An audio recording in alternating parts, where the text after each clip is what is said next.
Hello, everyone. Welcome to another episode of Onion Soup, the show where we pull back the layers of metaphysics and reality in order to kind of demystify spirituality.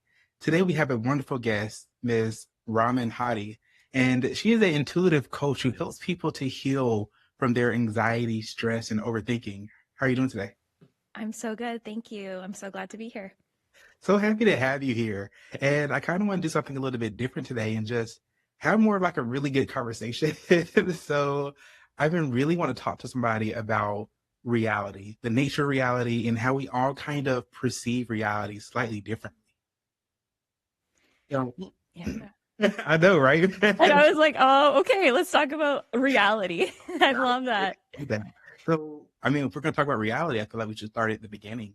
So, when it comes to people's individual perceptions of reality, how much does our individual childhoods, traumas, and the lessons learned early on, how much does that impact us as adults and how we perceive things?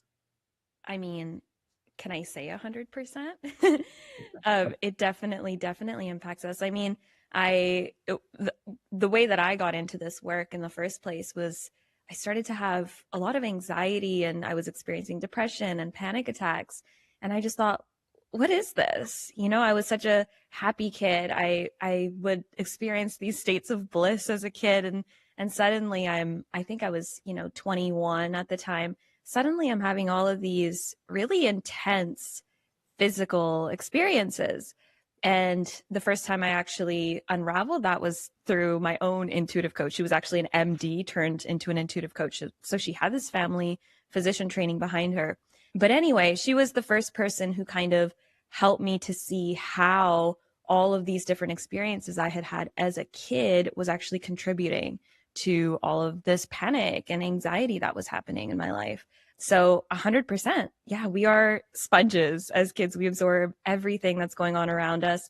Even if someone's around you and they don't say a word, it's like we can feel people's energy. We can feel the energy of society. We can feel the energy of going into school or it's friends. Oh my gosh, all of it affects us. 100%, I agree. And I like what you said about being children and being a sponge. So oftentimes when we look at our childhood traumas and lessons we learn, we tend to turn towards our parents. But I feel that a lot of blame gets placed on the parents. But the fact of the matter is, one, oftentimes, not always, they're doing the best they can with what they have. But also, they're just displaying the traits that they also learned in their childhood. So can you talk about like generational trauma? How does that shape your reality as it flows from the parent to the child?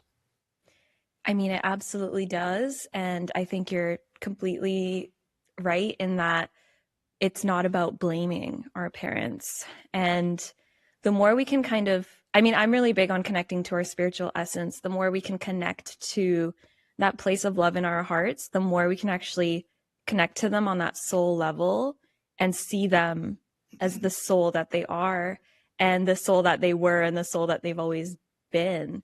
I think there's a lot of innocence in that. Mhm. And when we can see that innocence, then we can reach that place of, maybe forgiveness. I almost think that forgiveness isn't even, I don't know how to explain this, but I guess the best way is to say that when we can reach that level of understanding and compassion, the forgiveness comes naturally. Like we don't have to I need to forgive and I need to, do all of the work around it. There might be some work around it, but it's just that understanding, that compassion, seeing them as a soul. It just brings up this natural forgiveness. And that is so healing. That I think is one of the most healing things for generational trauma because I think yes, we can try to heal and I think it's important to heal the actual things that happened or didn't happen. But really seeing our parents as the souls that they are, like they are older versions of children. as well is so important. you know, it's funny because when I talk to my parents about just some of the things that I went through as a child, and I'm very grateful to have an open relationship with my parents. But looking back at it, I'm just like, well, I know that they didn't really know much, I guess, about the world and life reality, and everybody seems like they're in survival mode, earlier on. And I agree with you, it's so important to forgive, but oftentimes it's not about finding that person and just being like, I forgive you, because that might not be one or safe in that situation.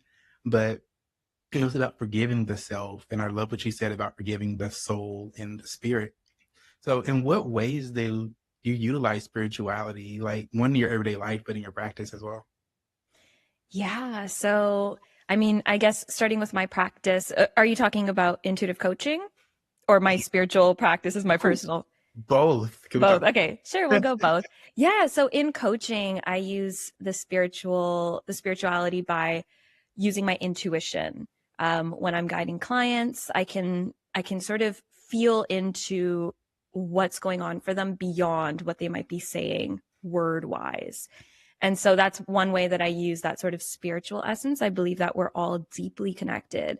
And when we can really sort of, I like to call it, it's not like we're ascending and rising. I Mhm. almost see it like we're sinking into this field of consciousness that we're all a part of. And when you can really sit in that and ground in that, then you can actually pick up on what other people need, like deep down, not just what you might think would help them practically, but deep down, what is it that they really need? So I use that in my intuitive coaching practice. It's where the intuitive part of it comes from. But in terms of my daily life, I don't think that spirituality is just I do yoga every day and so now I'm spiritual. I have done that before where I've done the yoga, I've sort of sat down and been like, I think I'm meditating, but things didn't change because I wasn't connected to the universal energy that's present to support us and guide us. I think the biggest thing that we can do is know that we are protected, guided, loved, and safe from the entire, like, you don't even have to call it the universe. I like to call it life sometimes. Like, life is always guiding us. And when you can sit in that and live your life from that place, then I believe that things change. I think again, I still do yoga and I do all that stuff. I love it. I just signed up for this yin yoga thing that starts in January. So I love that stuff. But it's important to kind of dig deeper and tune into the support that's all around us. Was it hard for you to start this whole, not just start the practice as far as the business is concerned, but to start your spiritual journey? Did you find like resistance within yourself? No. I think, I mean, it's funny because I feel like there are moments where we're connected and then there are moments where we kind of forget about that connection. Mhm. And so sometimes when you come back to that connection, there can be a bit of resistance. Mhm. But for me, I mean, as I grew up in, I don't know if you know about the religion Sikhism, Mhm. but so my parents are Sikh and we grew up in that religion and so we would go to the temple every week. But the funny part of this story is that I didn't actually know what was going on at the temple because they would read out of the Guru Granth, which is like the Bible. It's what the gurus, it's all the gurus' wisdom and teachings. Mhm. It was written in it's like a classical form of Punjabi, and it's called Gurmukhi. And I don't understand that. And most people don't understand what they're saying. So when I was at the temple, they were reading this book, but I never knew what was going on. However, I had this feeling of feeling peace. And so from a very early age, I experienced this feeling of spiritual oneness, even though I had no idea what they were saying. And it wasn't until I think it was maybe, 5, 10 years ago where they started putting a projector up at the Mhm. temple with a translation so people could actually understand what was going on. I just think it's funny that so many of us grew up not knowing and sick. So anyway, it was kind of funny. But so I always had that spiritual awareness around me. My parents were both very spiritual. My mom would say, come sit on my lap. Let me tell you a story about the gurus. And she would tell us these really amazing stories about selfless service and altruism. And so I think that got ingrained in me as a kid. My parents are such pure souls. They're so kind, sometimes to a fault. And so I really learned a lot about sort of spirituality through them. And I think even though it was a religion, I think every religion has a spiritual essence. Mhm. And so that's kind of where I learned spirituality from. So it was always there. I would talk to God as a kid if I felt like I needed some help. But then I also had, oh God, I'm like getting really into this.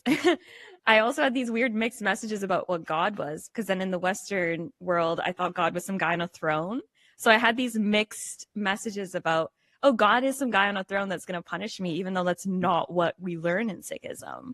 So wild. But anyway, it's always been a part of my life. I think sometimes there was resistance to kind of coming back to that practice or Mhm. that awareness. But for the most part, it's been a part of my life for a long time. So, what is God in Sikhism? God is oneness.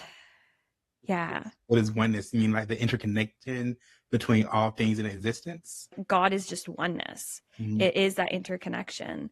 And so, and that to me is actually also what spirituality is. Mhm. When we talk about an all-encompassing entity, to me, in order to be God, to be omnipotent, omniscient, you have to be everything. Therefore, you cannot be any one thing, and you can't have any personified characteristics, Mm.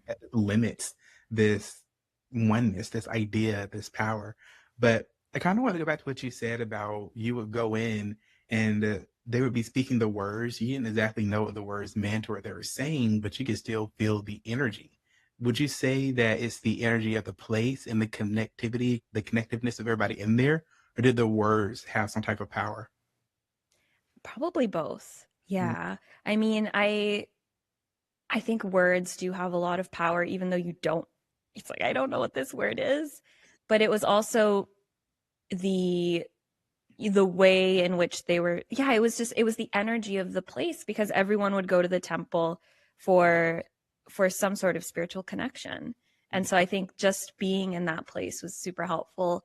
Also, looking around, you would see some people who were fully just engrossed in the words, and they were so present to that spiritual essence. And so I was always very curious about that, like, oh, why is that person so, they look like they're in a state of bliss, like what is that about? So I think it was both the word and the energy.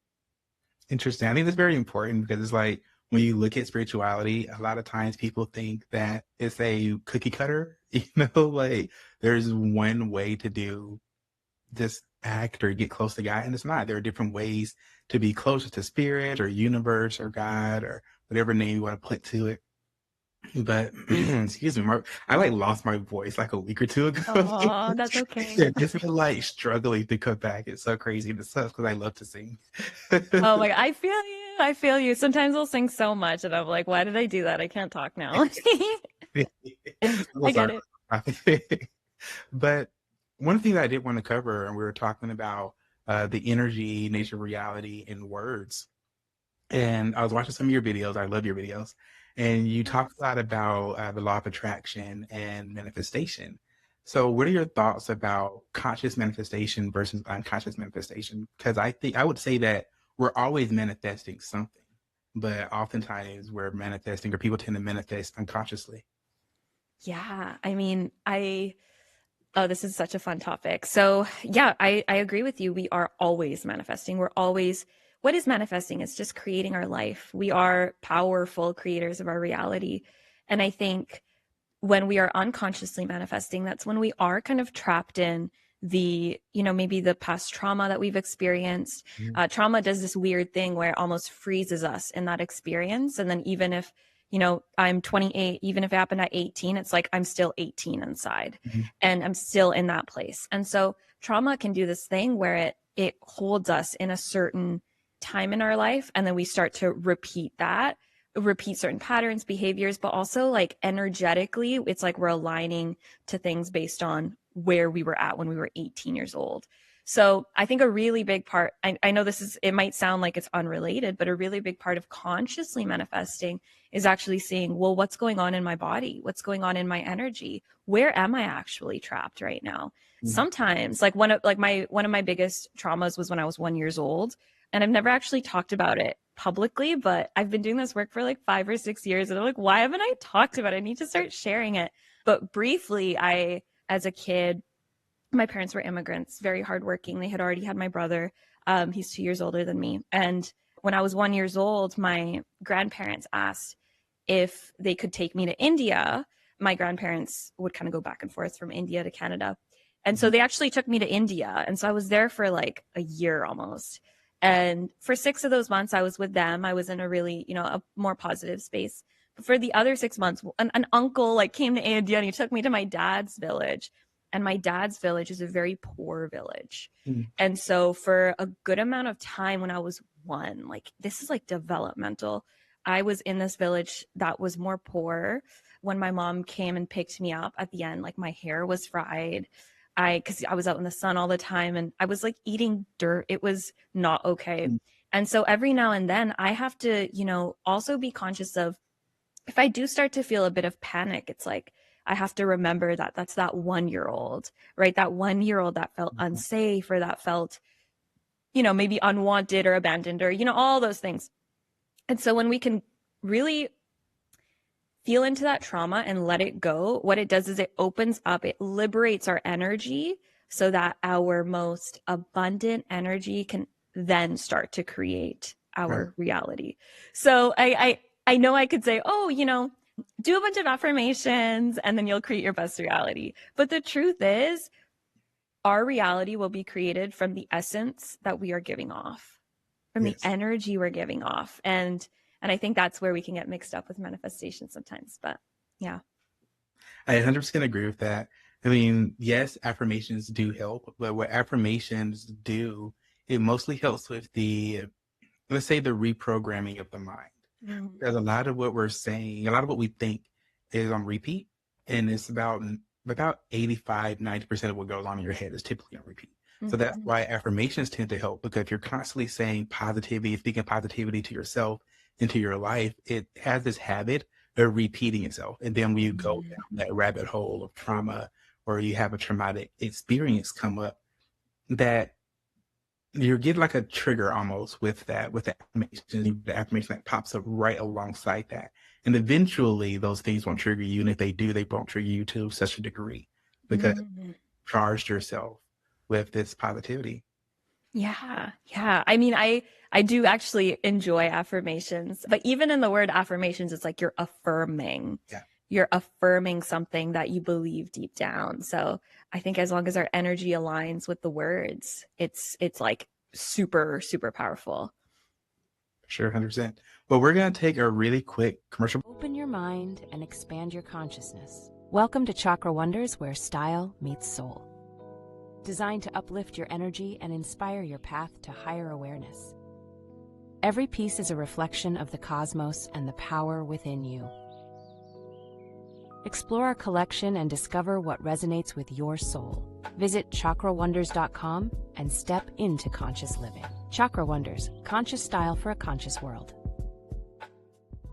Hello, everybody. Welcome back. And I wanted to point out something that I saw on your website. And I love your website as well. but Thanks. and I wrote this thing down where you say there's a big difference between knowing yourself and embodying yourself. What did you mean by that? I love that. Oh my goodness. Wow. So I think we can know certain aspects of ourselves. So, for example, you could know that, well, I like playing guitar and I like to sing and I like doing that. And it seems like I like that versus actually feeling that, being that, embodying it means to like sit in the energy of that and to act from that place. So for example, you could say, oh, I love all those things, piano, etc., etc. But if we're never actually like sitting down and playing the piano, there's a difference between like, it's like we know it up here but we're not feeling it in here. So knowing something is more of like a mind based thing, embodying something is really feeling it in our body. Just the word embody has the word body in it. Hmm. I love that. And I look at it like I'm an avid reader, like I love to read. But there comes a point where you read all this information and you know all these things, but you have to start practically acting upon it and then integrating that into your life because you can know something all day, but you can intellectually conceptualize an idea, but until you put it into practice, do you really know how to bake a cake? You know? It's true. Yeah. Oh. But and one of the other things you have on your site is you talk about not being afraid of the shadow. I think it's a quote you got from somebody else, but you talk about not being afraid of the shadow because all a shadow means is that there's light nearby. Hmm. And I just found that to be so inspiring. Yeah, absolutely. I mean, I forgot who that quote is by, but it's so inspiring because I think when we are in the darkness, we forget that we can turn the light on. We can see what's really going on. We can start asking the deeper questions. I mean, most of the people that I know that have been through, what you can call a spiritual awakening or just really big changes in their life, it usually comes from some sort of suffering. It's like, oh, something was so bad that it's like I had to turn the light on. I had to start asking the questions. I had to start asking, well, what is life about? Like, the really deep questions. Why am I here? Mhm.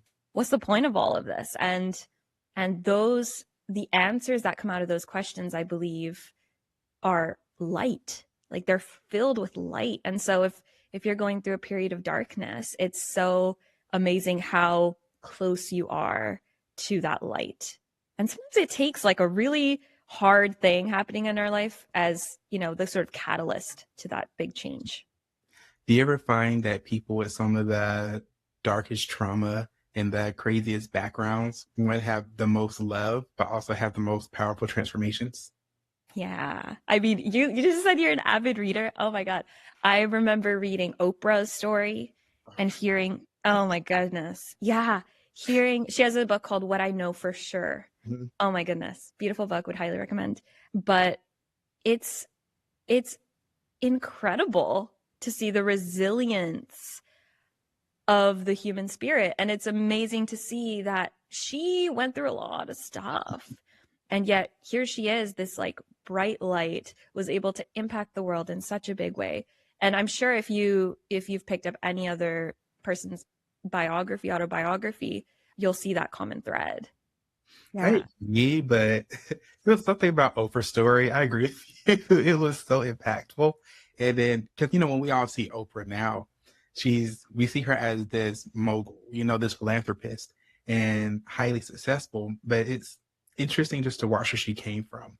And it's like that darkness in her background. And she uses it as empowering to help other women and just to help the world and society around her. Yeah, We only have a few absolutely. minutes left. Is there anything that you want to leave with the audience? Oh my goodness. I mean, I've been pondering this question that I heard from Dr. Joe Dispenza, which is, what if the worst thing that happened to you was the best thing that happened to you? And that really reminds me of what we're talking about. I think we are so quick to fall into that victim role. Or what if these really hard things were actually like the door to Mhm. your greatest impact, to your greatest connection with other humans, to your greatest abundance? I just think it's time for us to start changing that narrative and to like really own our story, to really own our story. Yeah, there's so much power that we have. For sure. I'm actually a big fan of Dr. Joe Dispenza as well. He also wrote Becoming Supernatural, right? Is that He him? did. That's a good one. Another That's, recommendation. yeah, it's amazing. I mean, I remember when I was reading it, I was like, okay, I'm just taking notes the whole time. Mhm. But I Mhm. tend to agree with you with sometimes the craziest things that happen in your lives, or that's what propels you forward. For me, I always had a problem with speaking my mind and speaking my truth, and never thought that I'd be able to do something like this and just talk to people. So, like, Yeah, it's the thing that I love to do. absolutely. And Dr. Joe Dispenza's story is amazing. I mean, he at one point he was in a wheelchair. He was in a major accident, I believe it was, and he healed himself. And like, look at him go. Look at him helping all these people in the world. It's like, what if your worst moment was the actual best moment? You know? Exactly, exactly. I mean, pain, unfortunately, pain tends to be the catalyst for greatness. Mm-hmm. But that is all the time that we have for today. I want to thank you so much for coming on. I truly enjoyed this conversation. Me too. Thanks for having me. Hey, all right, everyone. Bye.